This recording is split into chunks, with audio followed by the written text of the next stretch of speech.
Assalamu alaikum.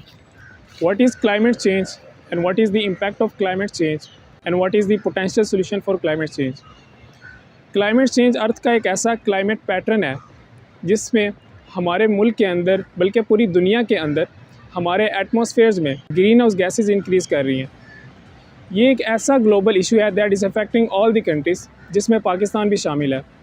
Climate change किस तरह से अफेक्ट कर रहा है और ये कहाँ इफ़ेक्ट कर रहा है? हमारा एग्रीकल्चर सेक्टर जो पाकिस्तान की 40% से ज़्यादा आबादी को रोज़गार फ्राहम कर रहा है, हमारे क्लाइमेट चेंज के असरात का शिकार है। इसी तरह कॉन्टीन्यूसली टेम्परेचर बढ़ने की वजह से हमारे अर्थ का टेम्परेचर जो दिन ब दिन इंक्रीज़ कर रहा है, इसकी वजह से ह्यूमन हेल्थ पर बहुत बुरा असर पड़ रहा है।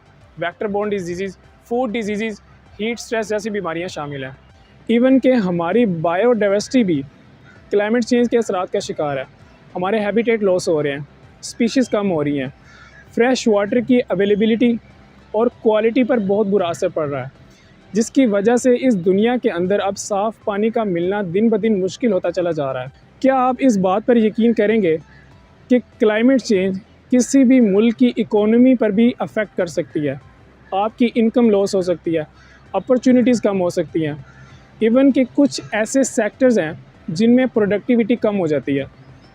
तो ये बहुत अहम है कि क्लाइमेट चेंज पाकिस्तान की सोसाइटी, पाकिस्तान के इन्वायरमेंट के मल्टीपल एस्पेक्ट पर अफेक्ट कर सकती है।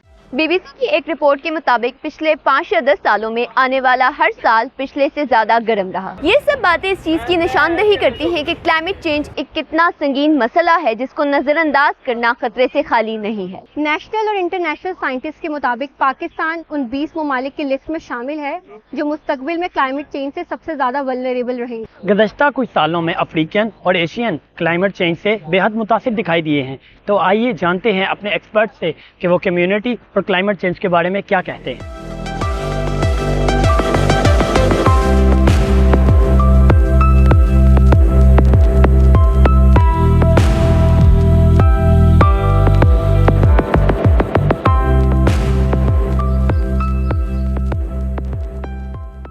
अवेयरनेस कैसे दी जानी चाहिए? अवेयरनेस का के लिए मुख्तलिफ तरीके हैं। आप सेमिनार ऑर्गेनाइज कर सकते हैं, आप वर्कशॉप्स ऑर्गेनाइज कर सकते हैं, आप कॉन्फ्रेंसेस ऑर्गेनाइज कर सकते हैं। मीडिया जो है सबसे पावरफुल इसमें रोल प्ले कर सकता है। जिनके पास माइक का मीडियम है, जैसे फॉर एग्जांपल उलमा हजरात हैं और कुछ ऐसे लोग हैं जो कि क्लाइमेट चेंज के या जो लोगों को अवेयरनेस किसी भी हवाले से दे सकते हैं। हुकूमत की नाकामी थी या लोगों में आगाही की कमी थी, लोगों को बताया नहीं गया था। कुछ ना कुछ तो था ना कि हमने $30 बिलियन जो हमने गवा दिए। मैं ये सोचता हूँ कि गवर्नमेंट ऑफ पाकिस्तान को इस वक्त बिल्कुल सीरियसली इसको लेना चाहिए कि किस तरह से एनवायरनमेंट का जो प्रॉब्लम है वो पाकिस्तान के लिए कितना, ना सिर्फ पाकिस्तान के लिए बल्कि पूरी दुनिया के लिए कितना बड़ा मसला बन गया है। हम लोग वही गाड़ियाँ यूज़ करते हैं, जितनी भी डेवलप कंट्रीज़ हैं उन्होंने अपनी गाड़ियों को मूव करवा लिया इलेक्ट्रिक व्हीकल्स पे, सिर्फ क्लाइमेट चेंज से बचने के लिए। तो इसके आपको नहीं लगता कि गवर्नमेंट ऑफ पाकिस्तान को अपनी इकोनॉमी पर भी ध्यान देना चाहिए? हमें सबसे पहले कोई आइडिया खुद से जनरेट करना पड़ेगा, फिर उसको एक्चुअलाइज करें, चाहे वो जो इलेक्ट्रिक कार की सूरत में है या फिर बिलियन ट्री सुनामी की सूरत में। क्लाइमेट चेंज का जो क्राइसिस है ये हमें गुर्बत, जहालत और बीमारियों और बाकी जितनी भी चीज़ें हैं उन सबसे ज़्यादा इफेक्ट कर सकती है। क्लाइमेट चेंज पाकिस्तान की इकोनॉमी, पाकिस्तान की सोसाइटी और पाकिस्तान का जितना भी इन्वायरमेंट है, क्लाइमेट चेंज की वजह से मतलब ये किस तरह से इफेक्ट हो रहा है and what is the more do you think significant challenges that need to be addressed? ये हमारी सोसाइटी को,